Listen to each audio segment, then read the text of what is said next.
Good evening and welcome to Arling Cardiff for the fifth of six teachings on the 7 points of mind training by Chekhawa Yeshé Dorje. This is hopefully being recorded for posterity if the technology holds up for us. We keep having problems with the technology, but hopefully it's all working right. So any of you who aren't here will be able to see it. So we've now arrived at the fifth point of mind training. Tonight we're going to look at the fifth and sixth points. And we'll begin with, if Ngakpa would kindly read me the summary of the fifth point. Page 292. Evaluating mind training. Seeing that fundamentally all teachings agree, always maintain a joyful mind. Embrace the primary of the two witnesses and recognize that if capable of practicing, even when distracted, the mind is well trained. So there are just these four slogans in the fifth point, and I think it's interesting that after what we've been through in the other points, learning about the base, the fruit, and the path of awakening, and then learning about the qualities that start to arise as we practice and how we can develop those qualities, this point is about evaluation. Now, Chekhawa doesn't specify whether we're evaluating mind training itself or whether we're evaluating our own capacity in mind training. So it could be that both of these factors are included in this. And certainly the points that follow in this, the slogans that follow, have that dual quality about them. So if you are really engaging in these teachings, so you are practicing, then you should start to have this inkling that all teachings agree at one point. And that could just be a feeling of, oh, I'm learning about, let's say, for example, the elements. And one way of looking at the elements is the 5 Buddha families. One way of looking at the elements is the neuroses. One way of looking at the elements is the way enlightenment sparkles in terms of energy and form. So all the teachings start to have this feeling of, hang on a minute, they're all saying exactly the same thing in different ways. And this is exactly what Buddhism is all about, because Buddhism is a path of method. It's not a path of truth. Never in Buddhism is it ever stated, this is a truth and you have to believe it, whether or not it makes any sense to you. There may be methods that it's suggested to us that we engage in that we can't quite get a handle on from the point of the conventional and the logical mind. But there's never a truth that we're asked to embrace as a Buddhist practitioner. And so all the purpose, the reason that there is this such vast array of methods could actually be infinite, is because we experience confusion and our lack of awakening individually.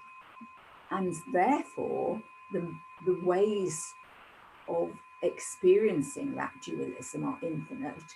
And so there could be infinite ways of addressing that.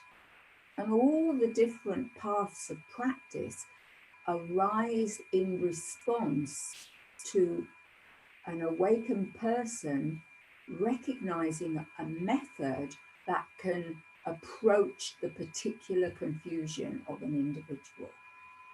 And so it's inevitable that all the teachings start to agree for us once we really become involved in practice, because they do. The only truth you could say actually exists in Buddhism is the truth of the non-duality of emptiness and form. But we're never actually asked to believe in that. We're asked to look at it, examine it, find out if that reality is there for us, whether we can make contact with that. It isn't something we just take on faith. There'll be a little bit of faith in terms of finding the energy to engage in the practice, faith that you see your teacher and other people are practicing and appearing to gain benefit. But it's not faith in the sense of accept this or you can't practice. You can always practice, even if there are aspects of the path that you find very difficult to work. So there is this quality of all the paths of Buddhism that eventually funnel into a single point or funnel into a single understanding. And that single point is non-duality. And often this particular slogan is talked about in terms of the other primary point, which is that the self does not exist. But that is just another way of looking at the same reality, that the self does not exist inherently beyond a moment, continuing moments, but beyond the moment, in the same way that emptiness, form are a continuing non-duality. So if we are engaged in these mind training practices and we're continually referring back to the previous 4 points of mind training, then everything will start to look like this wonderful matrix or wonderful pattern, or it just starts to flow, that it all fits together and it all makes sense with everything else.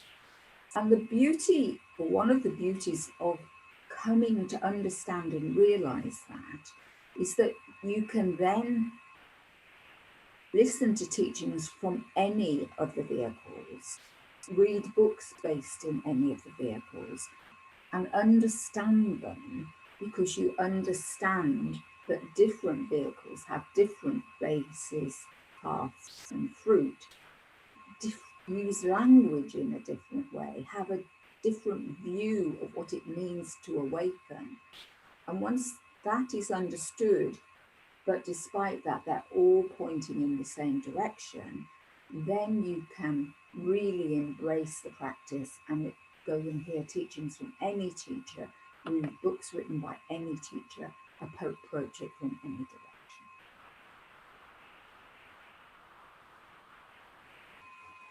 So the second point of evaluation in the 5th point, second slogan, is embrace the primary of the 2 witnesses.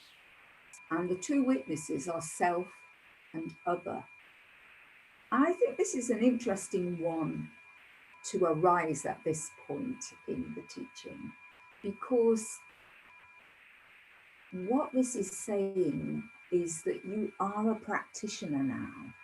You've developed that confidence, you've persevered, you have developed the capacity to have presence and attention, and some sense of discriminating awareness is arising. You will recognize these as the 5 powers of the previous point of mind training.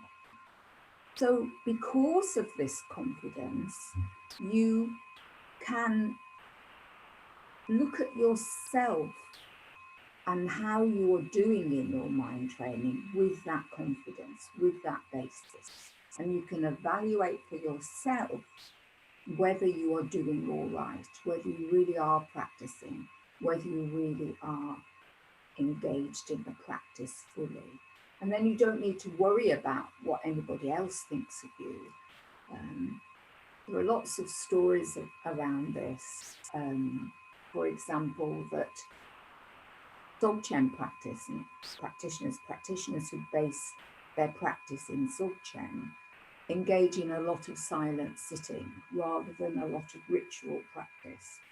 And sometimes Dzogchen practitioners have been called lazy practitioners because they just sit around and don't do anything, rather than engaging in these elaborate rituals that take a lot of preparation and a lot of time to engage in.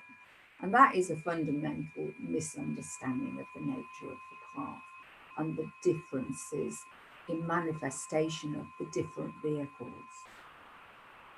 Now, in the book Battlecry, I use one particular story to illustrate this slogan that I think it's quite useful to just talk about here, because it was a perfect example, I think.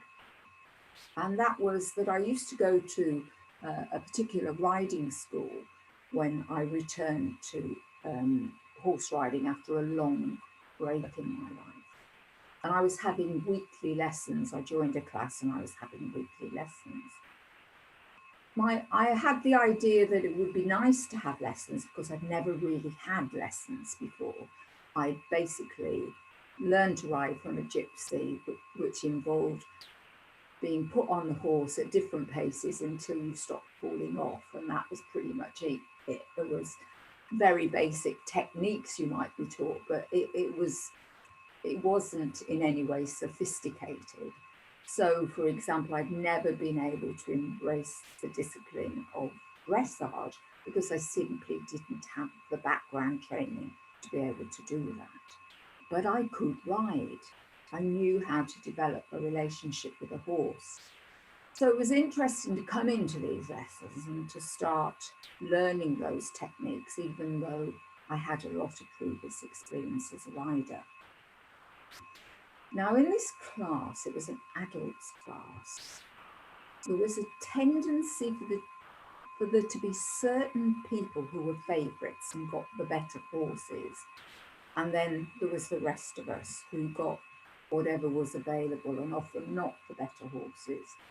Now, it sounds like a horrible value judgment to say the good horses and the bad horses, but it was more whether the horse was so institutionalized because it had been at this riding school for so long that it had switched off, or it was a bit old, or whatever. It had lost the capacity to be interested in the lessons anymore. And then there were others that were either new, fairly new at the centre, or were still engaged in some way. They had enough variety in their working life to remain engaged. Now, I was put on this horse called Mary. She was huge, and she was notorious for being completely dead to the aids. So that means that she completely ignored you when you used the leg aids or the rein aids. That she just did her own thing. She just didn't care. And I'd been put on her, and I knew it was going to be one of those lessons where I tried to do what the instructor was telling us and mostly wouldn't be able to, but there you go, maybe I'd be on a better horse next week. But at this particular lesson, we had a visiting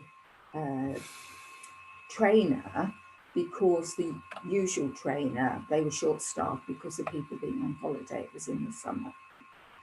And we were asked to ride what was quite a subtle and complicated manoeuvre within we were in a round pen, which involved doing some, I apologise for the technical terms, it involved doing some leg yielding and bending and things like that, which you need a horse that will respond to the leg aids to be able to do that. Where you do particular things that combine rein and leg to ask for a particular manoeuvre. And of course, Mary just, there's no way she'd do it. And the trainer in this class started to really lay in on me and be really critical of what are you doing in this level of class? And you can't even do this, and da da da da da. And I could have just gone, I'm a big failure.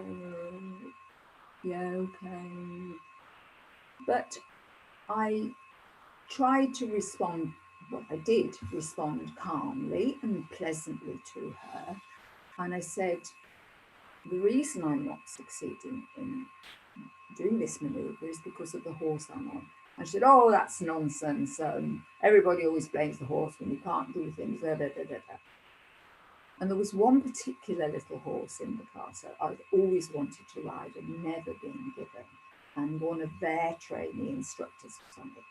And I said to her, if you put me on that horse, I guarantee I will be able to do the maneuver. And she said, oh, no, I don't believe you. I don't believe you. But I had some support from the other people in the class, and they said, oh, yeah, go on, let her have a go, let her have a go. And so I managed to get off Mary. She really was huge. She must have had some Shire in her because she was huge.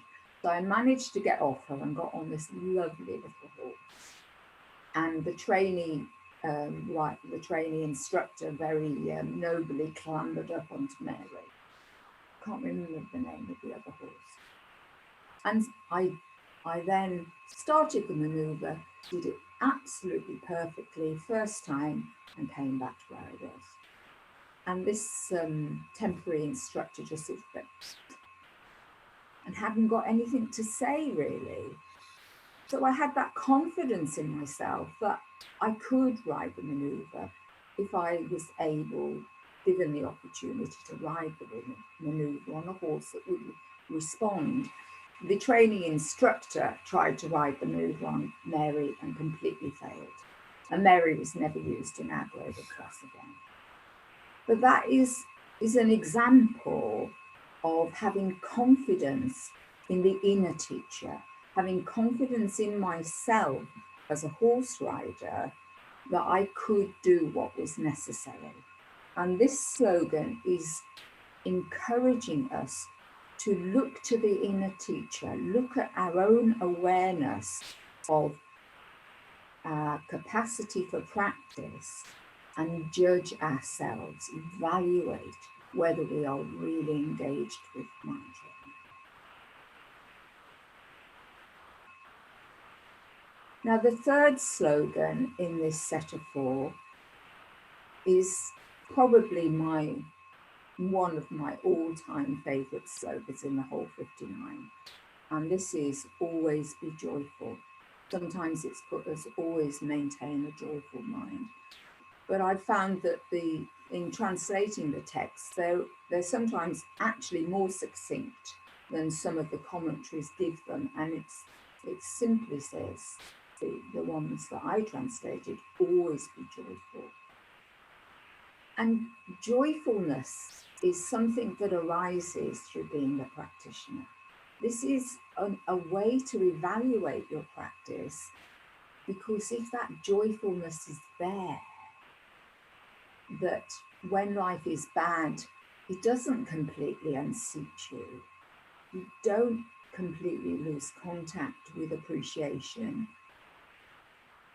with the capacity to be nice to people, when you aren't completely thrown by the circumstances of life, whatever that may be.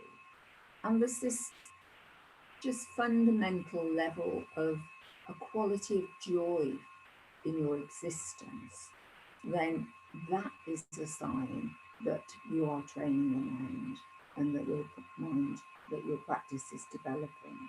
So looking for that joyfulness and being able to maintain that joyfulness is very much a way to be able to evaluate mind training. We were discussing this word joy with our students in a study group recently, and joy is quite a strong word.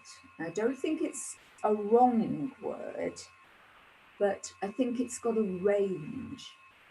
So if you're in a lot of pain, maybe joy is a bit too strong a word. It's difficult to feel joy if you're very ill, or some horrible disaster has happened in your life, so it's not possible to really feel joyful in the strength of that word. So in that case, it's more, I'm not indulging misery. Yes, there is pain, but I recognize that it is still possible to be pleasant and to allow appreciation to arise and allow things that occur within that sort of background pain to actually evoke joy. I'm very much reminded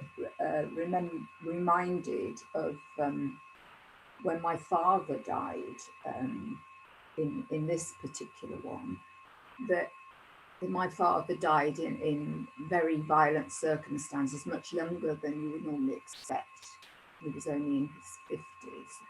And so it was quite a shock, because it was a very sudden death.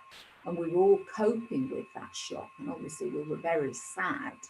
And there was quite a lot of pain there.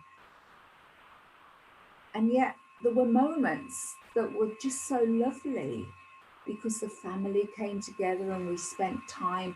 And there's something about being around a death that all the other things in your life, you suddenly seem able to put aside for a little while, and you actually give your relatives time, and you're able to just be with them in a way that we perhaps don't always find time for sometimes. And so there can be this joy, this pleasant experiences that arise even around something like that. And if you're ill, then there can be a joy in just having the time to read a book because you don't feel well enough to do anything else, and so on and so forth. So it may be that the joy flickers, that you don't just feel blissed out all the time. That's not what this slogan's saying. But that whatever circumstances are arising in your life, there's this flickering of joy, contentment, appreciation, being able to respond and not be totally involved in the me project, not feeling sorry for yourself. All these qualities that are there more because you're a practitioner, because you're engaged in mind training. And so recognizing whether the mind is joyful and being able to dwell with that joyful mind, with the full scope of the meaning of that word, that is a way of evaluating mind training. And then the last one in this point is, if you're capable, even when distracted, then you are well trained. And this is another way of seeing whether one's life circumstances completely throw practice out, or whether practice remains as a thread in your life, whatever the life circumstances you're experiencing, whether it's the suffering that arises or the discomfort that arises through the problems in a loved one's life or problems in your own life.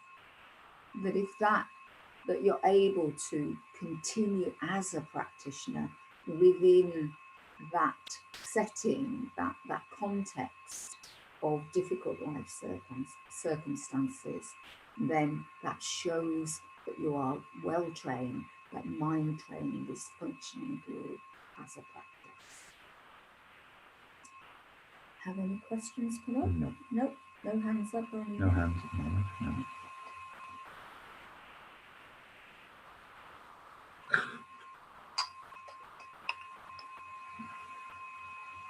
So now we move to point 6, and there are 16 slogans in point 6, and Ngakpa is going to read the paragraph that embraces all 16. I like these. Mm-hmm. This is point 6, commitment, the commitments of mind training. Embrace commitment to mind training by continually engaging the three general principles and by being determined to practice transformation whilst remaining natural. Committed practitioners refrain from talking about weak limbs or dwelling on the opinion of others, and focus on the strongest of their afflicted emotions first. Committed practitioners give up all expectations of the fruit of practice, abandoning poisonous food, and rely on the root text with a good nature. Committed practitioners are not agitated by past grievances, do not wait in ambush or bring out others' secret state. They carry the burden of responsibility, not transferring a zo's load to an ox. Committed practitioners do not hurry to reach the summit, pervert the meal, or turn gods into demons, and never look for happiness in others' pain. So for this teaching here, I've looked at how these relate to evaluation, because all this has now brought us to the point where we've evaluated ourselves and we recognize ourselves as committed practitioners. There are no doubts. We are committed to this path. We are committed to training the mind. We are committed to engaging as practitioners with everything, everyone that we encounter in our lives. And so I've just split these into sections that relate to the 4 points of evaluation. So 3 of the slogans seem to fit in with having discovered that all teachings agree at one point. Recognizing this inkling, this thing that grows on you, that all the teachings agree ultimately, increases this quality of the 5 powers that we looked at in the 4th point. And they naturally develop, and we naturally develop as a practitioner. So the first one of these is continually train in the 3 general principles. So this is one where you need to become familiar with teachings, familiar with the slogans, so that when you hear that one, you immediately know what are the 3 general principles. And the 3 general principles of a committed practitioner are that you act honorably, with dignity, and with impartial patience. And these are very much connected to the 5 powers, but this is the demeanor of a committed practitioner. You're somebody who's reliable, you have honor, you keep your promises, and when you are having to make decisions, you make those decisions with an intelligent awareness and the awareness of how those decisions might affect other people. So this is the dignity and reliability that arises through your commitment. The next one is be determined to practice transformation, but remain natural. And this is so important for a practitioner, this quality of being natural.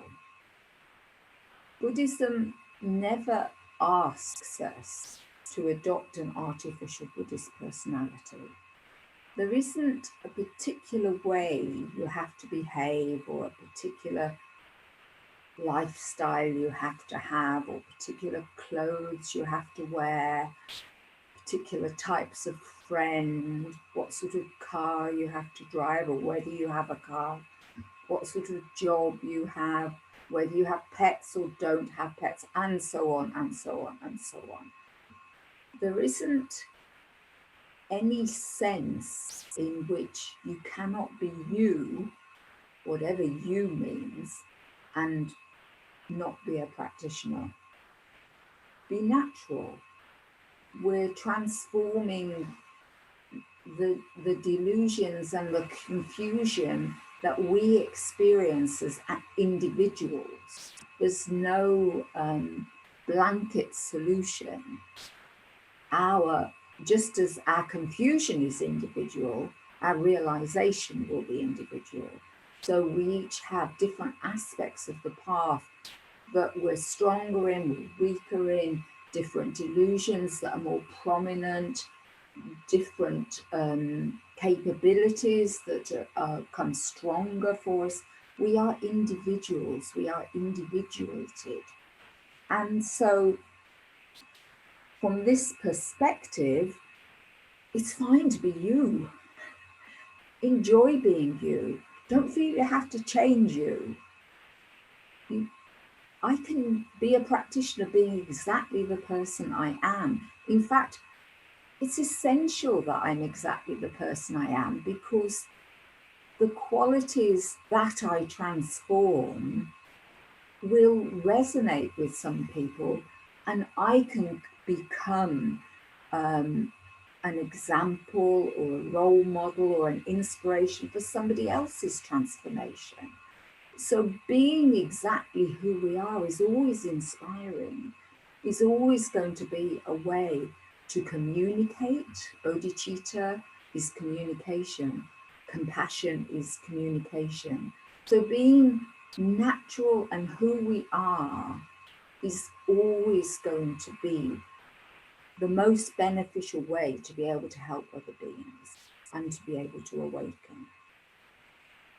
Rinpoche is our teacher, Ngakpa Rinpoche, is very keen on people's clothing really being an expression of who they are, rather than an expression of the current fashion that is in trend at the moment.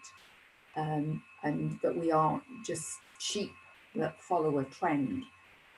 And he talks about discovering your own authentic style, discovering who you are in terms of what you appreciate wearing and how you want to manifest through what you wear. And this is all about being natural, discovering who we naturally are and allowing that to manifest because of our practice, rather than trying to squeeze ourselves into some sort of view of what we should be like because we practice. That is never going to work. That is always going to be adding an uncomfortable layer of confusion, of ignorance on top of what we've already got.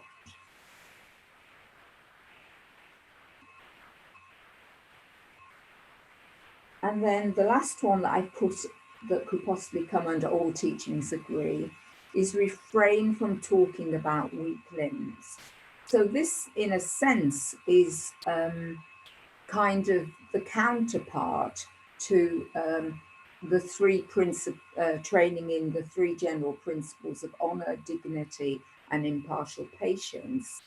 That if you are continually talking about, oh, I'm a waste of space, and oh, I'm not a good practitioner, I never do enough, and telling people how bad you are and how you fail, and that isn't inspiring. Whoa, that isn't inspiring at all. And so we don't talk about our weak limbs. We might want to take ourselves in check if we notice that we're not practicing enough or we're indulging things too much or whatever. But we don't rob other people of the potential of viewing us as an inspiration by vomiting that over them, by laying some sort of me project view of my own personal take on my own personal failure onto other people, because that just isn't inspiring. And it's not even inspiring for oneself to be continually dwelling on negativities and failings. just notice something and then say, right, I'm not going to do that anymore. Get over it.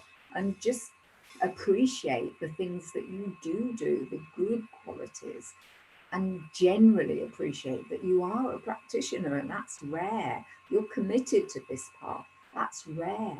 That's a wonderful thing.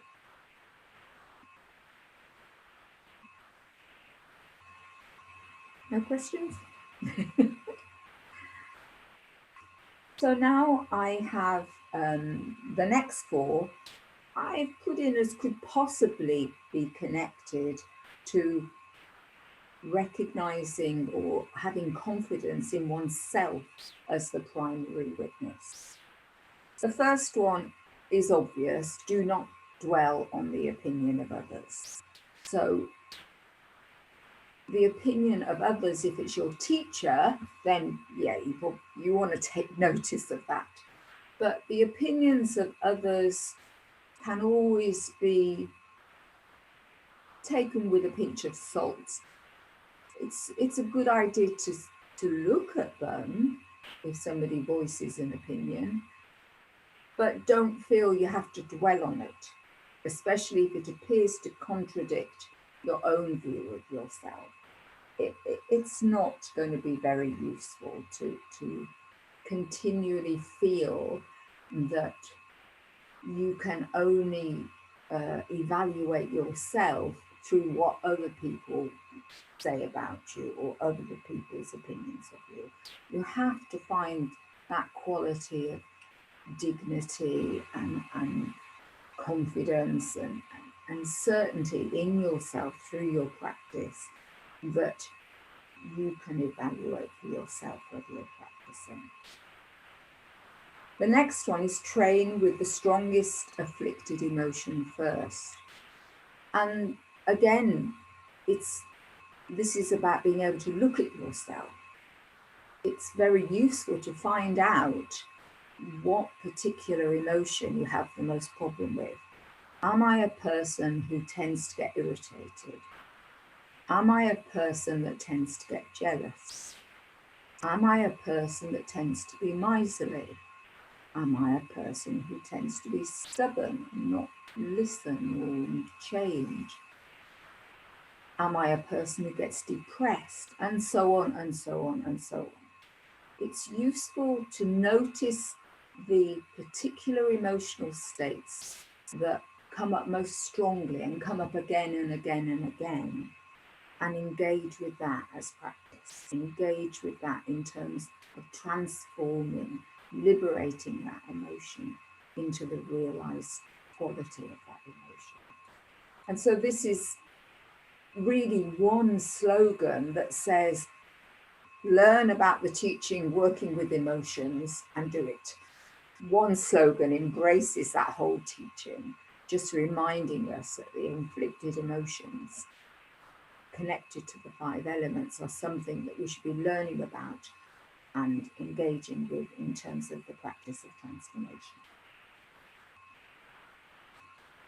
The next one is give up all expectation about the fruit of practice. So this is again connected with not judging yourself about, am I enlightened enough yet? Have I got far enough yet? Feeling that there's some sense in which you could even know what far enough is. So any sense that you could really understand what awakening is from the perspective of not being awakened. This is like the waking mind judging a dream. Only somebody who's asleep can judge what's going on in the sleep state, and only somebody who's awake can judge what's going on in the waking state. So really, just forget about the fruit of practice. Have it there as an inspiration in terms of developing view, meditation and action, and awakened intent for how to practice. But don't keep looking for the result, because engaging in the path is the result. And the result might be surprising, or the result might creep up on you so subtly that you don't really notice that there is some level of result. So don't judge the result. Don't expect the dualistic mind to be able to know what to expect of the non-dual mind, and just let that go. And then the last one, abandon poisonous food. So Chekhawa Yeshé Dorje uses food quite a lot in these teachings as an analogy, because we all eat, and there's a sense in which the teachings are nutritious. The teachings are what feed us and enable us to have the power, the energy to engage in the teachings. So he uses this analogy quite a lot. And so the food that we're wanting to abandon, do you remember that slogan about going in the right direction and not going in the wrong direction? The 4 highest trainings, that was. The poisonous food is the one that takes you in the wrong direction. You don't want to get hung up in that. So if you you notice that you're developing a habit and you're doing the habit rather than practice, or like an example could be that you're watching a lot of television, and when you come then to try and visualize, you're finding that images from what you're watching on television are coming up instead of being able to hold the image, the visualization of the yidam. So that would be that you're engaging in something that is actually getting in the way of your practice. That's not to say there's any problem with enjoying some television for relaxation or whatever, but if you start doing it compulsively and sort of addictively, then it can start to get in the way of practice. Or if you're using it to prop you up in some way, or to numb the senses, so that you actually are ignoring some aspect of your life that needs to be approached from transformation. So those all rely on being able to look at yourself, those 4. So they all rely in having confidence in yourself as the primary witness of your own state of mind and your own level of practice. 2, 3, 4, 5, 6, 7, 8. And then we have 9, the final 9 slogans, which I put in as all connected to this maintaining a joyful mind.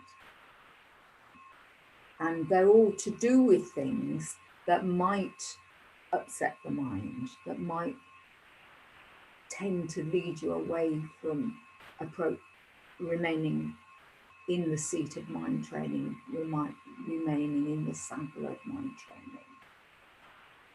So slogan number 30, with a good nature, rely on the root text.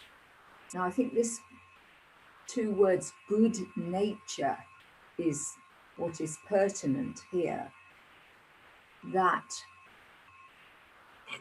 this is the natural quality that we're developing, that we mentioned in a previous slogan, but that we allow our practice to be joyful rather than ever allowing it to be a nuisance.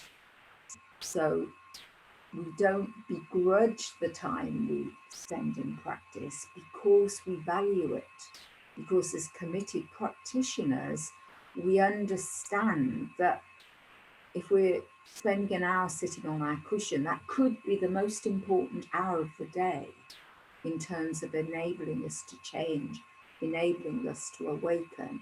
And so we don't stint that time. We don't think, oh, I've got to go and sit in the cushion for an hour. We don't have that begrudging attitude. With a good nature, we rely on the root text, which tells us we need to practice. the root text says you need the formal practice in order to be able to engage with ordinary life as informal practice. If you don't have that basis of formal practice sitting on your cushion, then it's going to be really difficult to engage in practice at times when life throws stuff at you. Do not be agitated by past grievances. This is the next one. Now, I didn't know this until I started studying these texts, but apparently it's part of Tibetan culture to be able to remember past grievances, that you're considered to be very strong if you know who's been bad to you and what they did, and you're able to sort of hold that as a way in terms of relationship with people. And so this is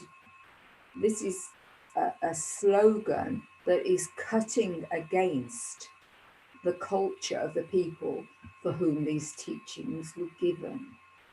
It may not be so apt in terms of our culture, that this isn't something that perhaps we dwell on so much.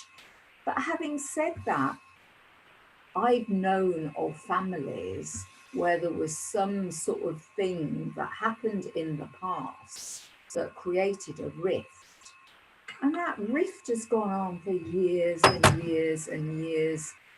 And people have actively refused to engage in what was necessary to heal that rift. And you can see this in terms of wars. To take a rather extreme example, there's always a point where you have to have a group of people who sit down in a room and say, we're stopping now. There's not going to be any more killing. We're going to come to some sort of peace agreement and it's going to stop now. That always has to happen.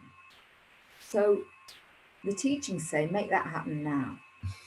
Don't hold on to past grievances. Don't feel that any sort of negative whatever is justified because of what somebody else has done to you. Make that person your friend now. Let go of whatever it was now, and embrace the joyful mind that looks on everything as something to be appreciated. Even somebody you really, really don't like, and you just can't get into how their minds work. Try and find something to appreciate about them, even if it's something ridiculously trivial, just to enable you to let go of that mind that wants to hold on to a grievance. The next one is do not wait in ambush, which I think is probably connected, because this is about finding your moment to say, but you said, shh, and have your go at them. It's that quality of holding on to something in order to have your moment to ambush them with whatever it is you're holding on to. So just don't do that. There's a lot of do not do's in these last sections. But it's remembering that this will get in the way of the joyful mind. That's why you don't do it, because you're a committed practitioner now. You've evaluated that you're a committed practitioner. You want to have the joyful mind. So you're just reminding yourself, don't want to do that. Do not bring out others' secret state. This is connected with this idea of being cruel to be kind. Something that is very, very strongly emphasized in the Confederate Sanghas of Arrow, so in our tradition of teachings, is avoiding offering unsolicited advice. So this is not feeling you have the right to give somebody your subjective opinion about a situation because you believe you're wiser than them, or you're seeing the situation better than them, or whatever. We actively avoid doing that. This is not necessarily saying that you're wrong. Your opinion might be absolutely accurate. You may be wise, but it is not kind to assume the right to therefore lay that on that other person. There is never a time when being cruel can be justified.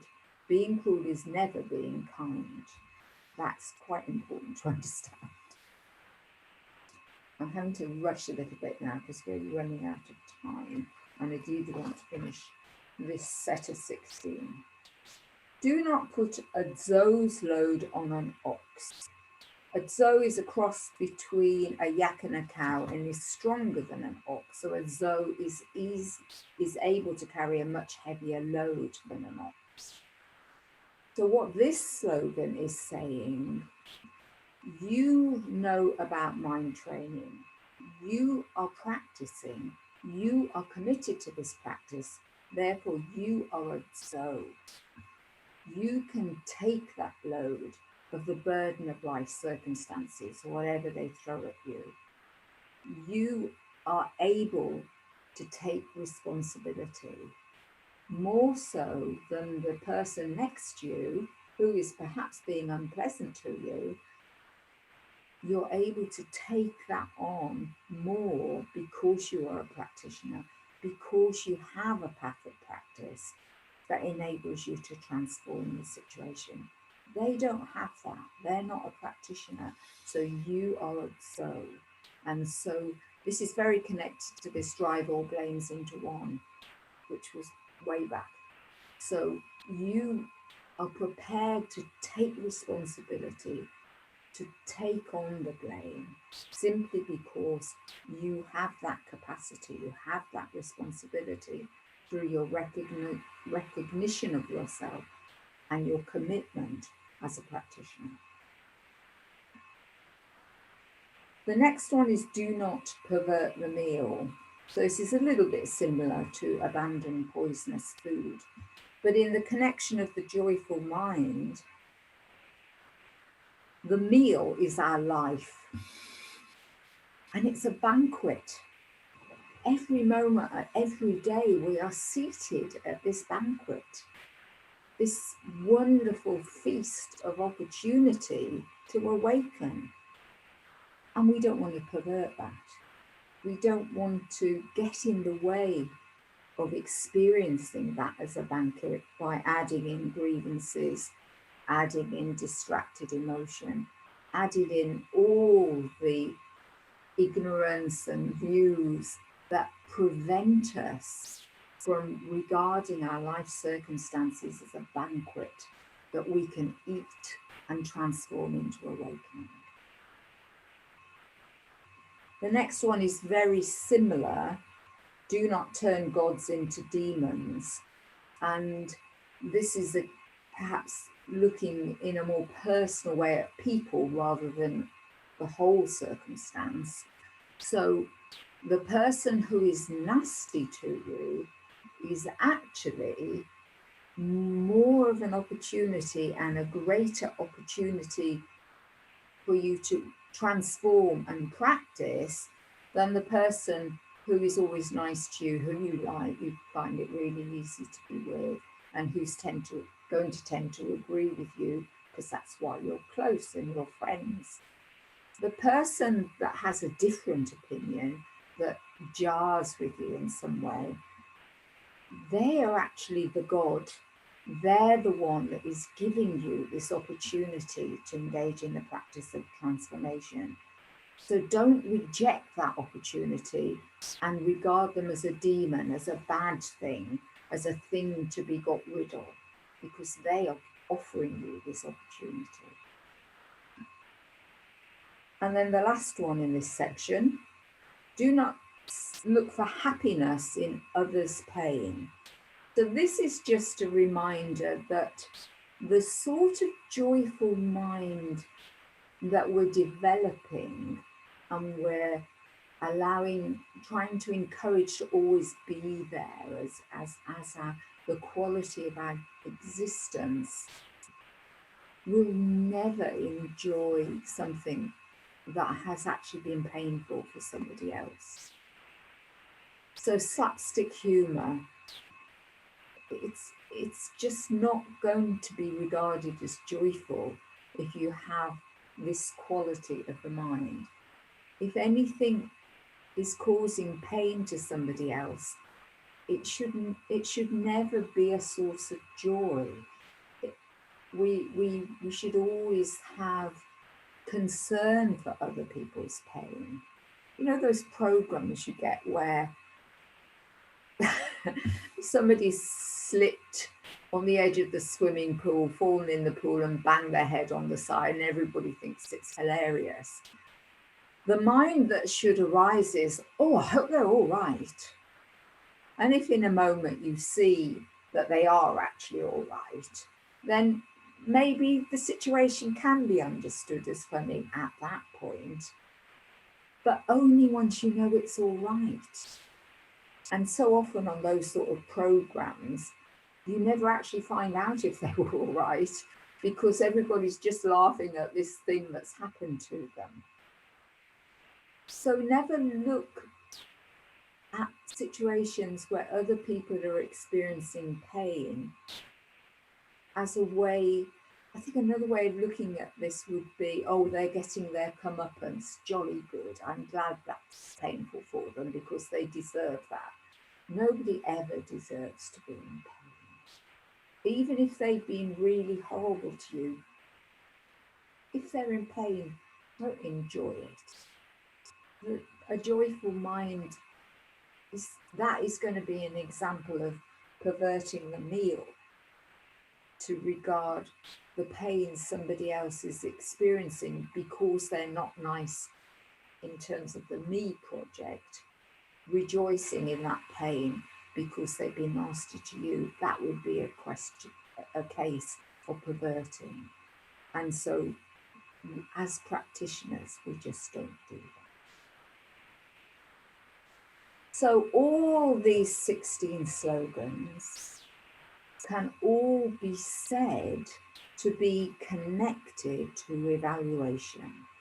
That these are all just little ways that we can look at them when they come up. We can remember that. Is it getting in the way of a joyful mind? Am I witnessing what's going on here? Am I embracing the teachings? Am I being a committed practitioner and continually evaluating the situations arising for how I am in terms of that commitment? If these are able to function in that way for you, these 16 slogans, these 16 aspects that we're being reminded of, and then they all add up to the fourth one of the evaluations, that if we are not distracted by these things, then yes, we are well trained. If we're not letting things that might pervert the meal, grievances that might unsettle us, all these afflicted emotions that we might forget to focus on, if we're remembering all these things in ourselves as committed practitioners, then this is great, because it means we're not distracted, that the mind is not thrown out of the saddle of mind training. We are able to ride our life circumstances and maintain a joyful mind. So that's it. Bit of a gallop through those. Those are the 16 slogans on the commitments of mind training. I know that occasionally people have said, oh, I don't feel very joyful when I'm hearing about these. But the fact that you might squirm a bit thinking, oh, I do that one, is a reason to be joyful. because if you weren't a practitioner, you wouldn't squirm. Mm. So remember that and let it uplift you that you care, because that's a sign that you're a committed practitioner. So thank you very much for coming, and one more to go next week. And in that one, I think there's 21 slogans in the next section. So it's going to be a bit of a gallop through those again. And then we'll talk about methods of how you can use the slogan cards as a daily practice. So thank you very much. Lovely to see you all. Bye-bye.